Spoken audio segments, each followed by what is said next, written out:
Hey folks, Captain Mike here from Salty Cape. I'm here with Captain Jamie Simmons from IMTRA, who is the North American distributor for Zipwake, and Jamie's going to show us in just a few steps how easy it is to install the system on a 26-foot regulator. Thanks, Mike. Yeah, we're going to walk through here installation on 26 regulator. Really simple, really DIY friendly product for most users. If you're not comfortable doing this type of work, you can certainly have any reputable boatyard or dealer in New England where we are, or even nationwide, can certainly handle the installation of a Zipwake. It's very simple, but we're going to hop in here today on Rob's 26 regulator and run through the steps, what to look for, and show you how easy the installation is.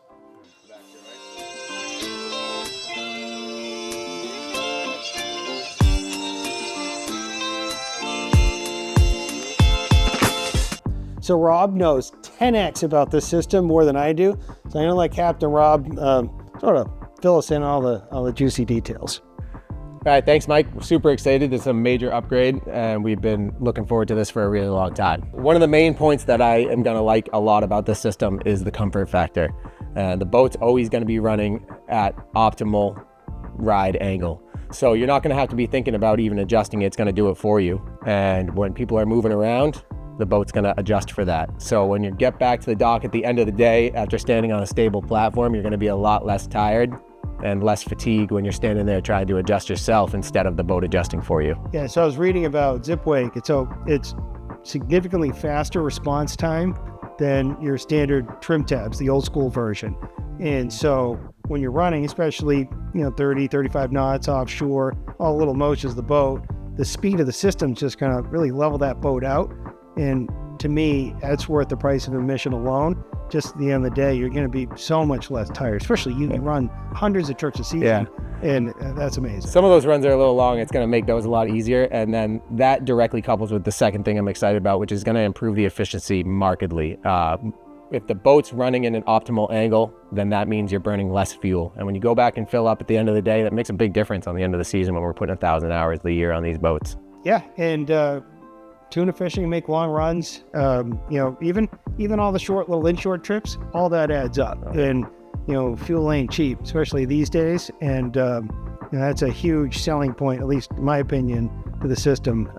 You'll notice it at the dock. Absolutely. And then going back on where we started with, kind of like set it and forget it. You're going to turn these on, you put them in fully automatic mode, and it's going to take care of the rest. That's from speeding up, slowing down, taking corners, stopping, going, casting that fish, running to the next one. Just something that you don't have to think about at all anymore. We can focus on what we need to do, which is go catch tuna. Yeah, and so you're running. For example, I remember a shoot last year, our first tuna fishing shoot. We were coming to meet you, and about 4 or 5 miles before we got there, we saw a small little pot of fish in the light, and we had a fish in the boat that I wasn't expecting to have at that point in time. And so constantly working trim, the trim tabs, the boats, and leveling the seas and everything. Like anything, in my opinion, that I can do to free up my mind to focus on tells and looking and my electronics and watching, especially as you're getting close to the fishing grounds, that's going to up your game. And then other times too, like coming through Woods Hole. I grew up fishing in Woods Hole. There's just a lot going on, and there's a lot of currents and so you might be using the tabs quite a bit in a channel like Woods Hole, but that's the time you want to use them the least in terms of focusing on traffic. Absolutely. And so again, freeing up the mental space, that's definitely something worth thinking about. Yeah, Woods Hole's a tricky spot. I try to stay out of Woods Hole as much as possible, but yeah. Well, cool. So this is awesome. I can't wait to see this thing in action, get this thing in, and this is awesome. Yeah, let's get going on installing them. It shouldn't take long. They're pretty simple. So we have the full crew here. Jamie from IMTRA, who, again, the North American distributor for Zipwake. So he's the man here with the Zipwake. And Rob, we're going to just take a minute to decompose what comes in this box and how easy it is to install the system. So what we have here, this is your standard kit box from Zipwake. There's 24 different shapes and models, but this here is the 400 Series E, 400 millimeter Interceptor. You're going to have your pair of Interceptors, so 2 Interceptors. As you can see, it's all color-coded. The Interceptors come in blue box. You're going to have your control panel, and then you also have your distribution block. So as you can see here, this is one of the really nice things about working with Zipwake, is very nice and put together. The instructions are really clear. Everything's color-coded. Just a really nice product to work with. Now we're going to show you guys what the installation looks like. So if you don't know what an interceptor is, don't feel bad. I just learned the term. So in Zipwake terms and in their system, this is technically an interceptor, but this in itself is what's going to replace your old-fashioned, old-school trim tab. So here we have our template set up on the transom. Here, Rob's got these taped up on the transom. As you can see, Zipwake makes these really nice PVC templates with the pre-drill hole spots for you. So we're going to use 1/4-inch drill spots here, and then a 3/4 for the through hole going out the back, because we're going to do a nice flush mount for the through hole. But they also offer an above the water line installation as well, and those parts come with the kit. If you have an existing old trim tab hole that you want to utilize, that's a really nice thing that comes with all the kits. Important thing here is make sure you want to get this Interceptor as far outboard as possible. The farther outboard you get, the more effective it is for the roll control, because of the lifting force and where that location is on the hull. And then you want to run that straight edge on the bottom of the running surface and make sure these tabs come just in contact with the running surface. You want to make sure that's just in contact. You don't want it too low or too high. You want it just touching the straight edge. So Rob's going to hop in and drill in these holes for the back plate, as well as a hole for the through hull fitting.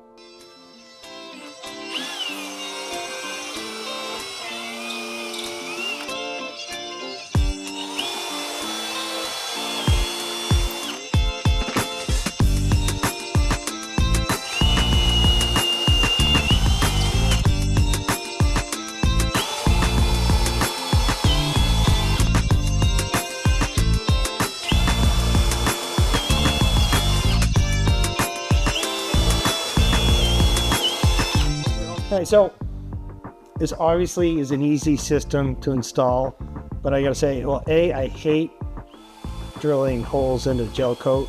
And number 2, I'm not quite as handy as you guys, so a guy like me, I would send this to the boatyard that takes care of my boat.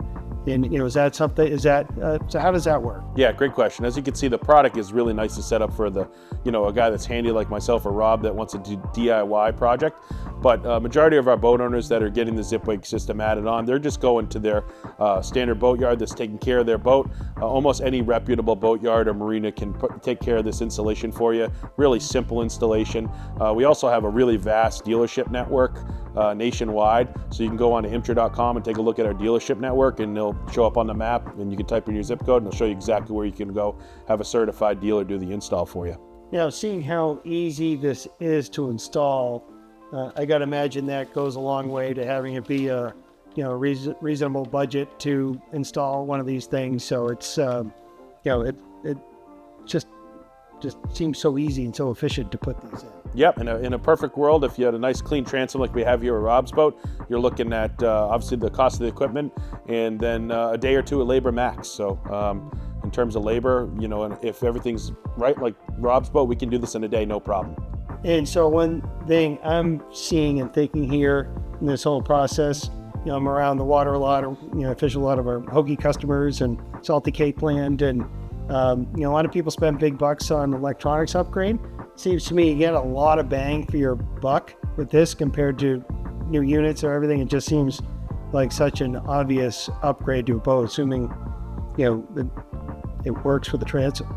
Yeah, as Rob mentioned before, with the added benefits with comfort and efficiency, and just not having to focus on trimming your boat out and enjoying that on the water experience, and not having to focus on the trim of your boat. This is going to do that optimally for you, maximize efficiency and comfort for all the guests on your boat, and it's really just a great add-on. And for the investment, very few aftermarket products you can add to your boat that you're actually going to see this much comfort and efficiency added to your boat and how it handles. Yeah, that's amazing. So our slogan at Hoagie Lure Company, I wear 2 hats, Salty Cape and Hoagie, is Fish Smart, Fish Simple. And this system embodies that platform. And what I mean simple is you cut out all the BS and you just focus on what matters. And so Rob mentioned he runs 100 miles or 60 miles each way, tuna fishing, and you don't have to think about anything anymore. You're just focused on what matters. That's finding fish, comforting your guests, and yeah, super excited to see this in action. We're installing the back plates of the Interceptor now. This is the part that goes on the transom first after drilling our holes with the templates. As you can see here, we got the holes drilled, Rob's putting in the fasteners. A couple key points here to really keep in mind when you're doing this. Sealant, really important. You don't want any sealant on this gearbox area. You're gonna do a thin bead on the bottom, and then each fastener hole, a dab on each fastener hole. No sealant here. And then you're gonna put it on the transom and fasten it down. So once the back plate's on, the next step is getting your servos mounted. We're gonna do out the back plate, nice and flush mount here. Really simple, take the back nut off your through hull. You're gonna run the wire through your through hull hole, feed it through. And then you have your through hull fitting here. You're gonna wanna make sure you put some 4,000 or 4,200 equivalent on the stem. Not too much, just a little bit on the threads because there is an O-ring seal here too, and 2 pressure seals in the stem.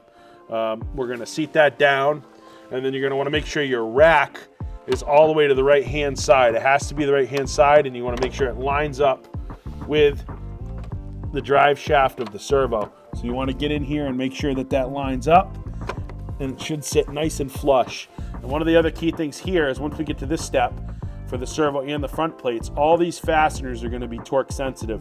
These are gonna be 2 Newton meters, that's critical. So you wanna make sure you have a torque wrench that is able to go that low.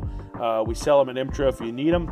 And then your front plates are gonna be 7 and 15 Newton meters. For this, you wanna do 2 Newton meters, and you have to be really careful that you don't wanna strip out the components. Once we get the back plate servo in, it's the last step of doing the installation on the transom. We got to put the front plate on.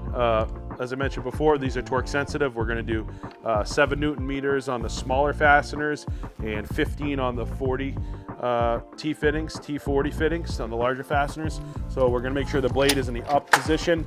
It's going to go over the top of the servo, and then Rob is going to torque those fasteners appropriately. So now that we got the Interceptors mounted, we got the distribution mounted on the back bulkhead. You're gonna plug those Interceptors into those ports, P1, S1 in this situation where we just have a pair of Interceptors. And then you're gonna plug in that iBus cable that runs up to your helm that we've already wired our control panel. And that's it, we're ready to go boating.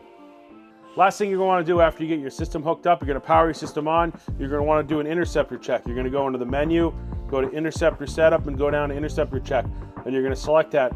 It's going to do a sweep cycle on the blades and measure amp draw on the units to make sure they're operating the right parameters. That's going to tell you that you torqued everything right, everything's moving mechanically correctly. That means your boat's ready to go in the water. So thanks guys for having me come down for the install. I was expecting easy install, but this was actually surprisingly easy. You know, I'm a little scared drilling holes in gel coat, but I see why you know, IMTRA makes a big deal about the DIY factor for the boat, but this is great. I can't wait to get out with the spring. It's form of torture. We got another few weeks. I'm cold in the shop here, but we'll be fishing before we know it. Yeah, I'm really excited to show you guys how awesome these things are, and it does get easier. The more holes you drill in the bottom of your boat, it gets easier. Yeah. Oh, great. Well, thanks, Jamie, for coming down, and yeah, we'll see you out in the water soon.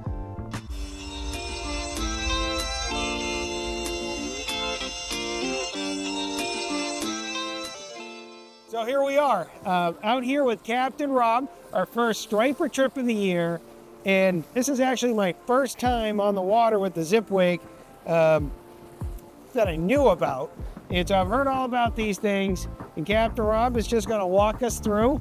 And so what I know and what I'm looking forward to see about these things is, one, how the Zipwakes will auto trim the boat, so if you got people walking around.